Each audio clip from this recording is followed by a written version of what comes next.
Good morning. This is a short video to introduce you to Gabriel Garcia Marquez and his early short story, A Very Old Man with Enormous Wings. As you can see here, he's a Nobel Prize winner, one of several Nobel Prize winning writers that we are reading this semester. He received his in 1982. He's from Colombia. His hometown is a place called Aracataca, and it's on the coast of Colombia on the Caribbean Sea. In his stories, it appears as the town Macondo. The town name, by the way, is not mentioned in our particular story.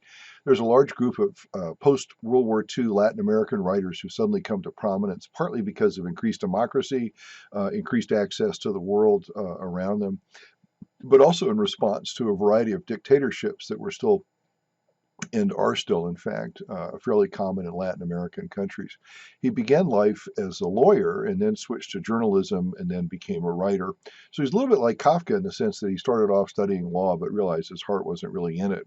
Kafka was a much better lawyer than Marquez was, of course.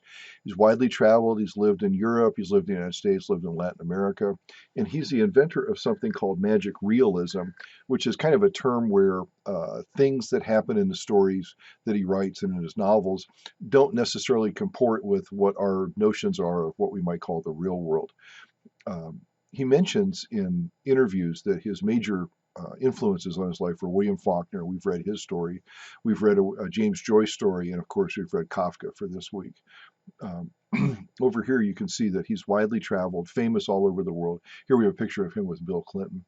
He has a wife named Mercedes. He married in 1958, and these are his two children who are both grown now. One is a director of films in Los Angeles. Uh, his major works are novels, and he has four huge ones that are maybe the most famous ones that he's ever written. And you can see the names and the dates here. 100 Years of Solitude is perhaps his most popular, with millions of copies sold. And it's probably the book that got him the Nobel Prize because it was so popular and had such a great impact on other writers, both in North America and in Central America and South America. Here's a picture of Marquez and his wife, Mercedes, in 2007, when they returned to their hometown. They grew up actually across the street or on the same block when they were children, and they met again when he was in law school. Politically, like many South American writers, we find Marquez on the left-hand side of things.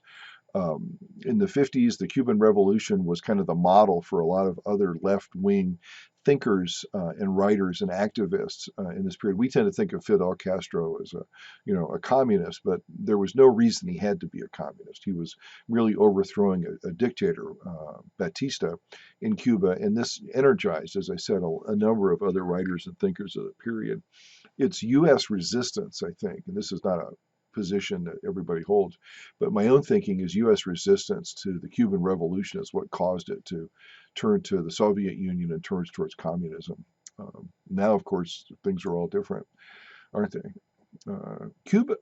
Colombia as a country has had a very complicated history. And those of you who keep up with South American history might know that there's been a variety of coups and revolutions and juntas and occasional periods of time when they have civilian leadership in elections, but not always. And much of Garcia Marquez's fiction comes from this kind of background. At one point in his life, I think in the 80s, he was encouraged to run for president of Colombia, but he never did. We do see in one of his major works, Autumn of the Patriarch, a long disquisition about the nature of dictators and dictatorship in South America. And it's loosely based on one particular dictator, Juan Vicente Gomez, who was a dictator of Venezuela for a number of years. But Marquez says that the figure, the general in that story, is meant to stand in for all dictators. Like most of us, he opposes dictators. Like most of us, he believes in free elections. Like most of us, he believes in the dignity and self-worth of human beings. This is an early story, although you'll see a reference in Dana Joya's essay posted to our Blackboard site about the story that suggests that it actually might be much later than that. It might come from 1970 or 71, and not from 1955, as our book says, but there's some confusion over the date. An angel suddenly falls from the sky and appears in someone's yard, and people respond in different ways to it. The couple who find him respond in one way, the wise neighbor woman responds another, the town priest a third, the various townspeople treat it in a different kind of way, and the various circus performers who show up out of nowhere as this this appearance of this angel becomes more and more prominent. Respond in a different way. And then we have some children in the story, and they respond in perhaps the most interesting way of all. We don't really know who exactly the angel is or what it is. It arrives mysteriously, it stays for a number of years, and then it disappears. It flies away. It has some power, but those miracles that it performs don't tend to be ones that turn out real well. As the story says, a blind man seeks to have his sight restored, and instead he ends up with new teeth, for example. No one can talk to this angel, but when the narrator of the story speculates about what this angel is, there's always these references that it could be a Norwegian sailor, that it sings sea shanties, that it mumbles to itself in Norwegian. And I don't know why Norway. I have no earthly idea. And none of the commentators that I read had any idea about that either. Maybe it's just that it's kind of the opposite end of the world from a small town in Central America would be somewhere in Scandinavia. Some things to think about in this story, and maybe the most important, is that if a miracle occurred in our own life, what would really happen? What would this be like? What would occur? How would we respond to it? As I mentioned earlier in another video, and I mentioned on an earlier slide, this is a story that depends in part on Dostoevsky's The Grand Inquisitor, where Christ comes back to earth during the Spanish Inquisition and finds himself being questioned by a judge, by a magistrate. Another question that rages in this story is Pelayo and Elisenda, the couple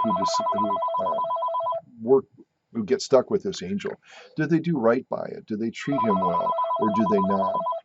And one of the questions this might raise for you is, where do our sympathies lie? What would you do? How would you act? What do you think? A third point is this idea of magic realism. What's real in the story and what isn't real? Garcia Marquez says that everything in his stories is real, but he also says that he grew up in his grandparents' house, which he felt was full of ghosts and apparitions and supernatural things. And so he tends to treat those things as equally as he treats anything else. Something that I'm sort of confused by in here is we have two different circuses appear in the story. One is the Spider Girl circus, the one is the earlier circus where we have acrobats and things. And I'm not quite sure what exactly those two circuses signify and why those characters are in there. As we see in the Metamorphosis, there are some practical concerns. What do angels eat? How do they live day to day? Where do they sleep? Things like that. The same kind of problems that we experience with Gregor Samsa, Pelayo, and Elisenda experience with this angel. We don't know really why the angel arrives when he does. It's after a series of rain when their house is inundated with crabs, and he flies away when it's dry. And I don't really understand why that is, but you smart guys out there could probably figure that out. Pelayo and Elisenda have a child, and the child responds in different ways to the angel than the adults do. Most of the time, but not all the time. And as the child ages, the response is a little bit different. So those of you who are interested in following the children pattern in the story might want to take a look at that. There's a number of very odd symbols in here. We have the crabs that appear at the beginning of the story, the 3 days of rain, that wonderful sentence, the world has been sad since Tuesday. We have the Spider Girl who appears with the second circus.